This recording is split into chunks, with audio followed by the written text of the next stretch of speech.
Bonjour et bienvenue sur notre blog pour une nouvelle vidéo. Aujourd'hui, nous allons voir les règles des homophones de tout et toutes qui permettent de les différencier. Et voici la liste en haut. Rappel. Les homophones sont les homonymes qui se prononcent de la même façon mais qui ont une orthographe différente. Commençons par tout. Alors, tout est invariable lorsqu'on peut le remplacer par tout à fait ou totalement. Il est souvent placé devant un adjectif. Tout s'accorde en genre masculin ou féminin et en nombre, c'est-à-dire singulier ou pluriel, avec le nom lorsqu'il est placé devant un article suivi d'un nom. Et pour la compréhension de tout le monde, nous allons voir ensemble quelques exemples. Alors, ce pantalon est totalement usé. Ce pantalon est tout usé. On fait la liaison. Le T qui est à la fin de tout et le U de usé. Un autre exemple, les serviettes sont totalement usées. Les serviettes sont utilisées, sont tout usées. La liaison de T et le U de usé. Tout le décor doit être mis en place. Donc, décor qui est souligné, c'est un nom masculin singulier.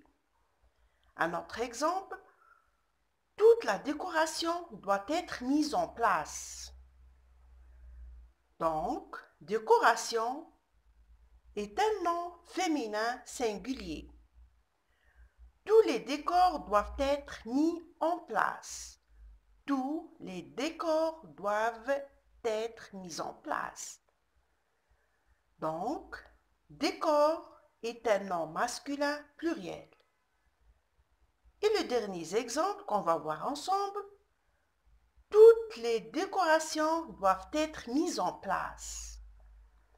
Alors, décoration est un nom féminin pluriel. Attention, devant une voyelle ou un H muet, on fait la liaison en tout. Se prononce alors toute. Par exemple, tout est bruit. Le chauffeur freine au dernier moment. Dans certains cas, le S final de tous se prononce. Le risque de confusion n'est plus possible. Par exemple, les concurrents sont tous là. Les concurrents sont tous là. Et pour en savoir plus, tout s'accorde lorsqu'il est placé devant un adjectif féminin, débutant par une consonne, même s'il peut être remplacé par tout à fait. On va prendre ensemble quelques exemples. Elle est toute pâle. Alors, pâle est un adjectif féminin singulier.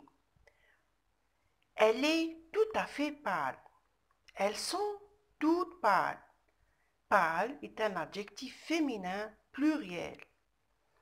Elles sont tout à fait pâles.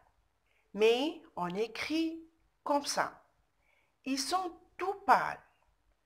Pâle est un adjectif masculin pluriel. Ils sont tout à fait pâles. J'espère que cette vidéo vous sera utile. N'oubliez pas de vous abonner à la chaîne pour ne pas rater aucune de nos vidéos et mettre le pouce vers le haut. Voilà, je vous dis à bientôt pour une nouvelle vidéo. Au revoir.